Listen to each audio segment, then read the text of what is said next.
এই 2025 সাল রাজনৈতিক যত দলগুলো রয়েছে সবার জন্যই খুবই গুরুত্বপূর্ণ এবং দলকে গুছিয়ে নেওয়ার জন্য অত্যন্ত প্রয়োজনীয় একটি বছর। আর এই বছরেই রাজনৈতিক দলগুলো তাদের অস্তিত্ব জানান দেবে, তাদের সক্ষমতা জানান দেওয়ার একটা বছর। কিন্তু রাজনৈতিক এ হযবরল অবস্থার মধ্যে যেখানে দেশের মানুষগুলো একটা আতঙ্কিত অবস্থায় রয়েছে, ঠিক সেই মুহূর্তেই ডক্টর ইউনূস যেন আগুনে ঘি ঢাললেন। ডক্টর ইউনূসের একটা বিস্ফোরক মন্তব্য ইদানিং ভাইরাল হয়েছে। আর সেটি হচ্ছে, ডক্টর ইউনূস গতকালকে বললেন যে দেশের প্রশাসন এবং সাধারণ মানুষ যারা রয়েছেন তারা যেন একটা যুদ্ধের মতো পরিস্থিতিতে যেরকম সবাই সতর্ক অবস্থায় থাকে সেই রকম অবস্থায় তাদেরকে থাকার আহ্বান জানালেন। কিন্তু ডক্টর ইউনূস কি এমন আভাস তিনি পেলেন, কি এমন দুর্ঘটনা তিনি অনুমান করতে পারলেন যার কারণে তিনি এইরকম একটা বক্তব্য দিলেন?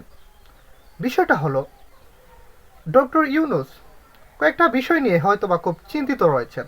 আর সেটা হচ্ছে, এই যে বর্তমান সময়ে আওয়ামী লীগ হঠাৎ করে একটা উৎপাত শুরু করেছে। দেশের বিভিন্ন জায়গায় আওয়ামী লীগ, ছাত্রলীগ তারা কি করছে, লিফলেট বিতরণ করছে, পোস্টারিং করছে এবং বিভিন্ন জায়গায় বিক্ষোভ মিছিল সহ বিভিন্ন রাজনৈতিক দলের উপর তারা হামলা চালাচ্ছে। এই যে একটা বিষয়, এটা কিন্তু রীতিমতো অন্তর্বর্তী সরকারকে কাঁপিয়ে দেওয়ার মতো অবস্থা। যেখানে আওয়ামী লীগ, ছাত্রলীগ ভয়ে একেবারে চুপ করে থাকার কথা ছিল, কিন্তু সেখানে তার হচ্ছে উল্টোটা। তারা গর্ত থেকে বের হয়ে আসছে ধীরে ধীরে, এসে তারা বিক্ষোভ মিছিল, পোস্টারিং এগুলা করতেছে। এবং অনেক জায়গায় দেখা যাচ্ছে লিফলেট বিতরণকালে বাধা দেওয়ার সময় তাদের সাথে হাতাহাতি, সংঘর্ষও বেঁধে গেছে। এই যে একটা সাহস তারা দেখাচ্ছে, এটা অনেকটাই উদ্বেগের এবং চিন্তার বিষয়। কোথায় পাচ্ছে তারা এসব সাহস? এবং দ্বিতীয় পর্যায়ে এই যে পুলিশ বাহিনী রয়েছে, প্রশাসনের যারা রয়েছেন তারা একটা অসহযোগিতামূলক আচরণ করছেন এই অন্তর্বর্তী সরকারের সাথে। তারা যেন অন্তর্বর্তী সরকারকে সহযোগিতা করতে চাচ্ছে না, যেন তাদের ভালোই লাগছে না এই সরকারকে বিভিন্ন কাজে সহযোগিতা করা। পুলিশ তাদের নিয়মিত রুটিন অনুযায়ী কাজে যেতে চাইছে না, অনীহা প্রকাশ করছে। এটাও কিন্তু একটা চিন্তার কারণ। পাশাপাশি এই যে আমলারা রয়েছেন, এই আমলারাও ঠিকঠাক মতো তারা তাদের কাজকর্ম করছেন না।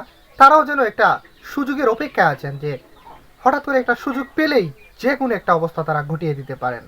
সরকারকে আমলারা কিন্তু সহযোগিতা করছে না, রীতিমতো একটা অসহযোগিতামূলক আচরণ তারা করছে। তারপরে দেখুন, দেশের মধ্যে যে রাজনৈতিক দলগুলো রয়েছে যারা মূলত এই ফেসিবাদের বিরুদ্ধে সবাই মিলে একতাবদ্ধ থাকার কথা ছিল, কিন্তু তারা কিন্তু করছে না। তারা নিজেরা নিজেরা ঝগড়াঝাটি এবং বিভিন্ন সংঘর্ষে লিপ্ত হচ্ছে।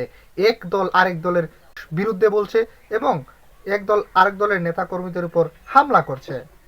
এই যে একটা রাজনৈতিক দলগুলোর মধ্যে একটা অস্থিতিশীল একটা অবস্থা, এটাও কিন্তু ডক্টর ইউনূসের একটা চিন্তার কারণ।